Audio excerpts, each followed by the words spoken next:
आपला नारा आहे नो बर्वे ओनली पारवे. ओनली पारवे हा आपला नारा आहे.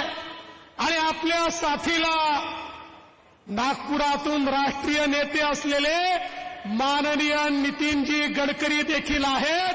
आणि आमचा निर्धार आहे की यावेळी सगळे रेकॉर्ड तोडून माननीय नितीनजी या ठिकाणी निवडून येणार आहेत. तुमच्या सगळ्यांच्या साथीनं, तुमच्या सगळ्यांच्या आशीर्वादाने. बंधू भगिनींनो, ही लोकसभेची निवडणूक आहे. या देशाचा नेता निवडण्याची निवडणूक आहे. या देशामध्ये कोणी पंतप्रधान म्हणून काम केलं पाहिजे याची ही निवडणूक आहे. ग्रामपंचायतची, नगरपालिकेची, जिल्हा परिषदेची, महानगरपालिकेची, विधानसभेची निवडणूक नाही. देशाचा नेता निवडायचा आहे. या ठिकाणी दोनच खेमे आहेत.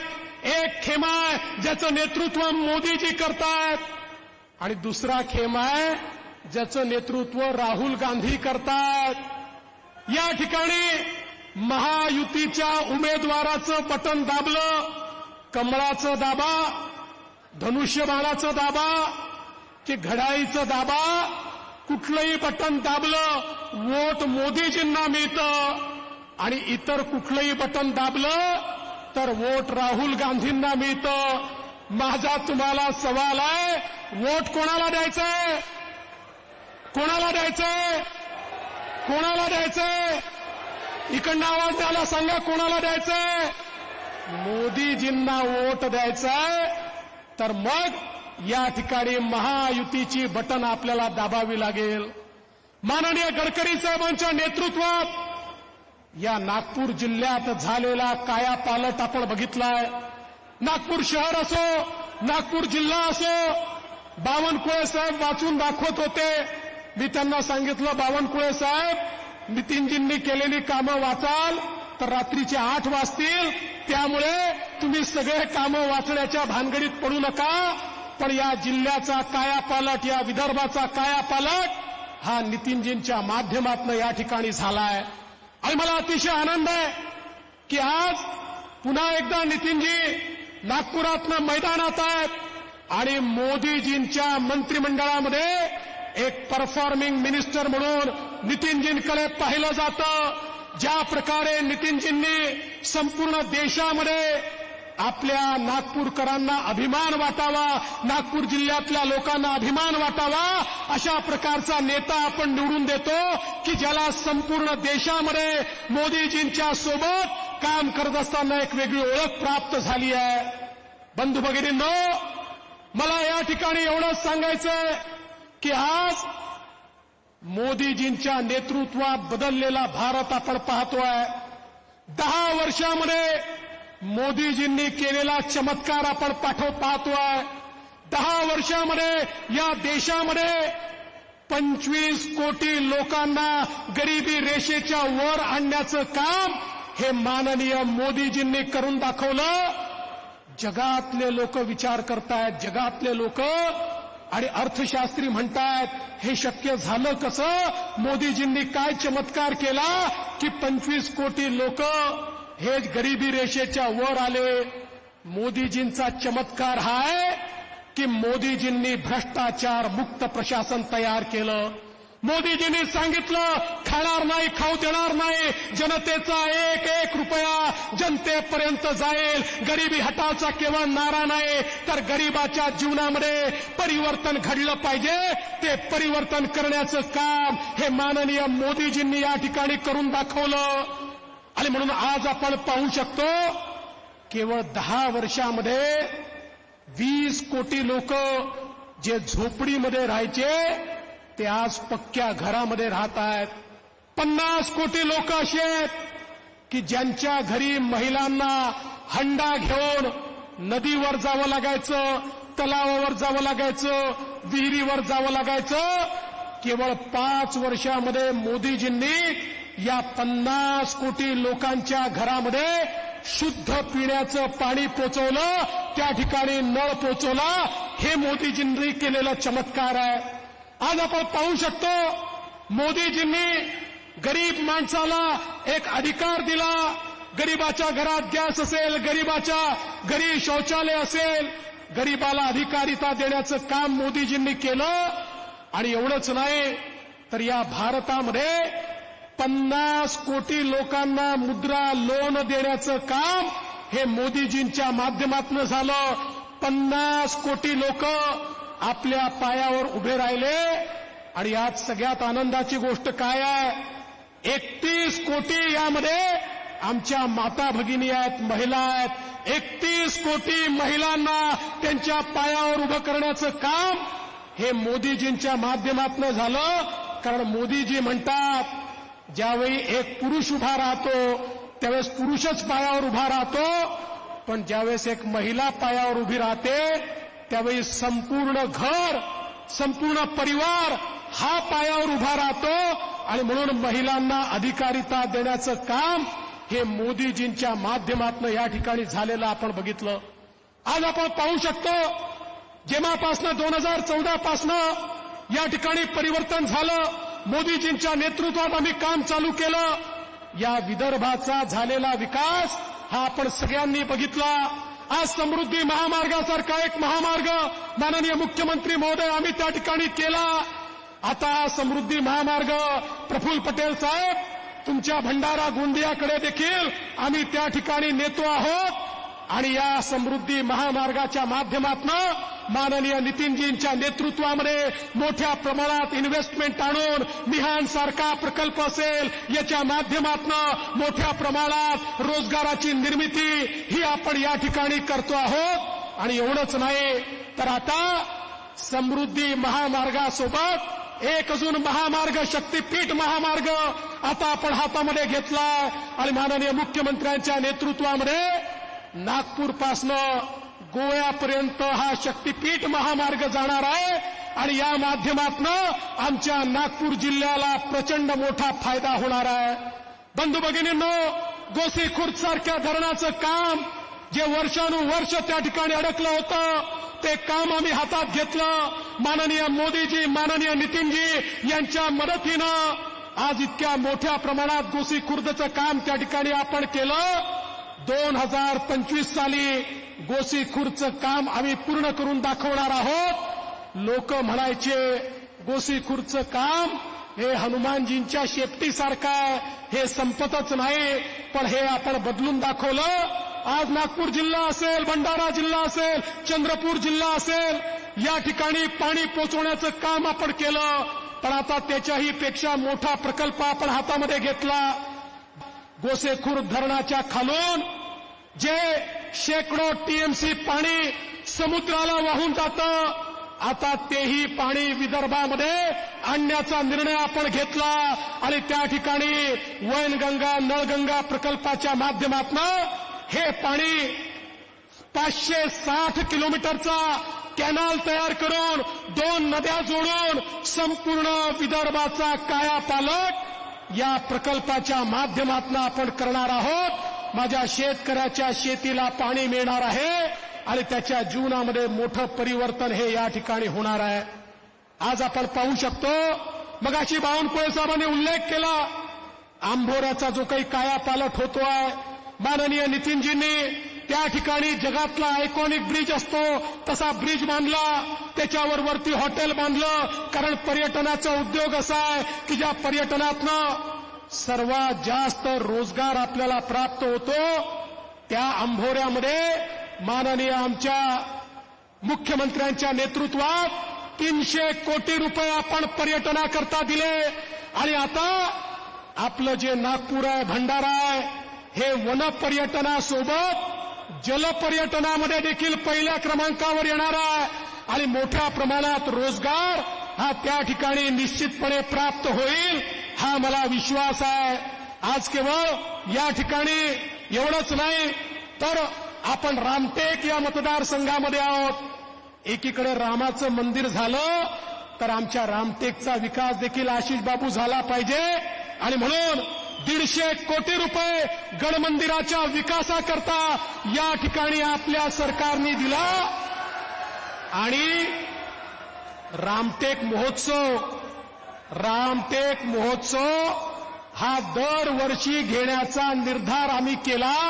आता दरवर्षी रामटेक महोत्सव होईल आणि देशभरातले पर्यटक प्रभू श्रीरामांचं दर्शन देखील घेतील आणि रामटेक महोत्सव देखील करतील.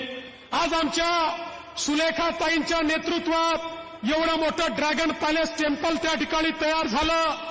जगातले लोक ड्रॅगन पॅलेस टेम्पलला येतात. त्या ठिकाणी वेगवेगळ्या सोयी सुविधा झाल्या पाहिजेत म्हणून नितीनजींच्या नेतृत्वामध्ये, बावनकुळेजींच्या नेतृत्वामध्ये त्या ठिकाणी 300 कोटी रुपयाचा आराखडा हा 2 टप्प्यामध्ये आपण मंजूर केला आणि अतिशय चांगलं अशा प्रकारचं ड्रॅगन पॅलेस टेम्पल आपण तयार करतोय.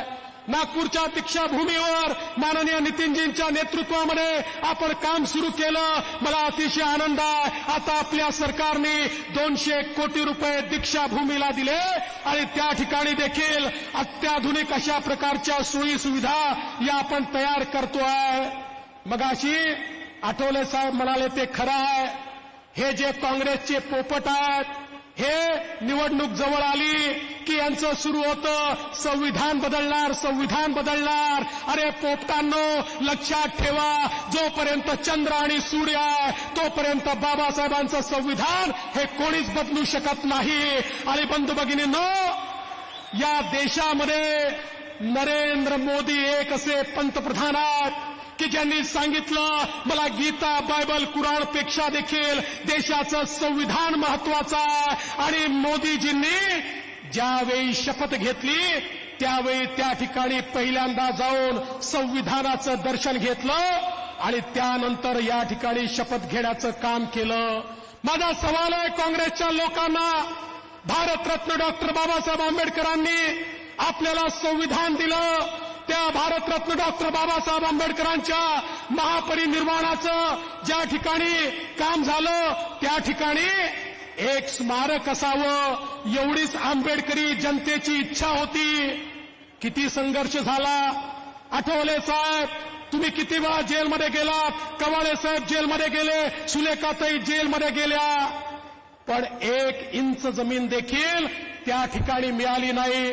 ज्याप्रमाणे कौरवांनी पांडवांना सांगितलं होतं सुईच्या टोका इतकी जमीन देखील आम्ही तुम्हाला देणार नाही, तसंच त्यावेळेचं मनमोहन सिंगांचं काँग्रेसचं सरकार सांगायचं सुईच्या टोका एवढी जमीन देखील भारतरत्न डॉक्टर बाबासाहेब आंबेडकरांच्या स्मारकाकरता मिळणार नाही. 2014 साली मोदीजी प्रधानमंत्री झाले.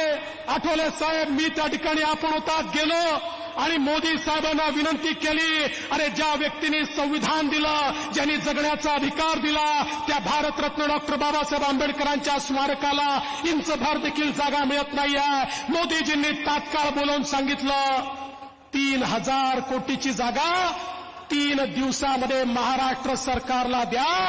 आणि मोदीजींच्या आदेशाचं पालन झालं आणि 3000 कोटी रुपयाची जागा ही महाराष्ट्र सरकारला मिळाली. त्या ठिकाणी भव्य अशा प्रकारचं भारतरत्न डॉक्टर बाबासाहेब आंबेडकरांचं स्मारक आज तयार होत आहे. आणि म्हणून बंधू भगिनींनो, हे बेगडी लोक आहेत. यांना भारतरत्न डॉक्टर बाबासाहेब आंबेडकरांची आवश्यकता, दलित समाजाची आवश्यकता केवळ मतं घेण्याकरता आहे. यांना दुसऱ्या कुठल्याही गोष्टीकरता आवश्यकता नाही. अरे मी सवाल विचारतो, ज्यावेळी भारतरत्न डॉक्टर बाबासाहेब आंबेडकरांचं लंडनमधलं घर हे लिलावात विकलं जात होतं, कोणाचं राज्य होतं? काँग्रेसचं राज्य होतं. मंत्री कोण होते? आपलेच मंत्री त्या ठिकाणी होते. पण ते मंत्री ते घर वाचवू शकले नाहीत. त्यांच्याकडे लोक जायचे, बाबासाहेबांचं घर आहे, लिलावात जाऊ देऊ नका. पण त्या ठिकाणी मंत्री ऐकायचे नाहीत. आम्ही त्या ठिकाणी निर्धार केला, मी निर्णय केला, ते आम्हाला घर विकत घ्यायचं. मोदीजींकडे गेलो, मोदीजींनी परवानगी दिली, ते घर आम्ही विकत घेतलं. आज त्या ठिकाणी भारतरत्न डॉक्टर बाबासाहेब आंबेडकरांच्या मौल्यवान वस्तू ठेवलेल्या आहेत. आणि कोणीही लंडनला गेलं तर आज त्या ठिकाणी भारतरत्न डॉक्टर बाबासाहेब आंबेडकरांचं घर हे पाहिल्याशिवाय जात नाही. बंधू भगिनींनो, आज या निमित्ताने मी तुम्हाला एवढंच सांगण्याकरता आलो आहे, हे जे काँग्रेसचे लोक आहेत, हे बेगडी लोक आहेत, हे व्यापारी लोक आहेत, या ठिकाणी काँग्रेस पक्षामध्ये जर आपण बघितलं तर मोठ्या प्रमाणात रेती चोर दिसतायत, रेती चोर. पण या रेती चोरांना सांगू इच्छितो, आता उद्धव ठाकरेंचं सरकार नाही आहे, हे देवेंद्र फडणवीस गृहमंत्री आणि आमचे मुख्यमंत्री एकनाथ शिंदेचं सरकार आहे. रेती चोरांना आम्ही सोडणार नाही. ज्यांनी रेती चोरी केली आहे, ज्यांनी सरकारचा पैसा, जनतेचा पैसा हा आपल्या तिजोरीमध्ये नेला, त्या प्रत्येक रेती चोराला हिशोब द्यावा लागेल. जनतेचा पैसा, सरकारचा पैसा पुन्हा सरकारच्या तिजोरीमध्ये आणावा लागेल. बरोबर आहे ना? करायचं ना रेती चोरांवर कारवाई? कोण आहेत रेती चोर? कोण आहेत? आणि त्यांना एक काँग्रेसचा नेता संरक्षण देतोय आणि त्यांना असं वाटतं दहशतीच्या भरोशावर निवडणुका जिंकू. त्यांना सांगून द्या, दहशतीचा जमाना गेला, ये मोदी का जमाना है. आता दहशत वगैरे चालत नाही, हा जनतेचा जमाना आहे. आता जनतेची ताकद आहे. अरे राजा महाराजांचा जमाना गेला, आता जनतेचा जमाना आहे. लोकशाही आहे, ठोकशाही चालणार नाही. जो ठोकशाही चालवायचा प्रयत्न करेल त्याला तसंच उत्तर देण्याची क्षमता देखील या ठिकाणी आमच्यामध्ये आहे. आणि म्हणून बंधू भगिनींनो, आज या निमित्ताने आपण सगळ्यांना निर्धार करायचा आहे. या देशाचं भाग्य बदलवणारे माननीय मोदीजी आहेत. या देशाला विकसित भारताकडे नेणारे माननीय मोदीजी आहेत. आणि मोदीजींनी तर पहिल्यांदाच सांगितलं, आम्हाला वाटत होतं 10 वर्षात इतक्या गोष्टी झाल्या, 2 पुस्तकं पुरतील एवढ्या गोष्टी झाल्या, काय काय सांगायचं, काय काय सांगू नये. पण मोदीजींनी सांगितलं, पिछले 5-10 साल ये तो ट्रेलर था, पिक्चर अभी बाकी है, पिक्चर अभी बाकी है. आणि त्या दिवशी मोदीजी रिझर्व्ह बँकेच्या कार्यक्रमामध्ये आले होते. रिझर्व्ह बँकेच्या कार्यक्रमात मोदीजींनी अधिकाऱ्यांना सांगितलं, भैया 1-1.5 महीना में प्रचार में हूं, पूरी तैयारी कर लेना, जिस दिन शपथ लूंगा उसके बाद धमाधम काम करना पडेगा. अशा प्रकारची तयारी घेऊन मोदीजी या ठिकाणी बसले आहेत. आणि म्हणून बंधू भगिनींनो, आज मोदीजींच्या नेतृत्वात विकसित भारताकडे आपली वाटचाल चाललेली आहे. मोदीजींच्या नेतृत्वामध्ये एक मजबूत भारत आपण तयार करतोय.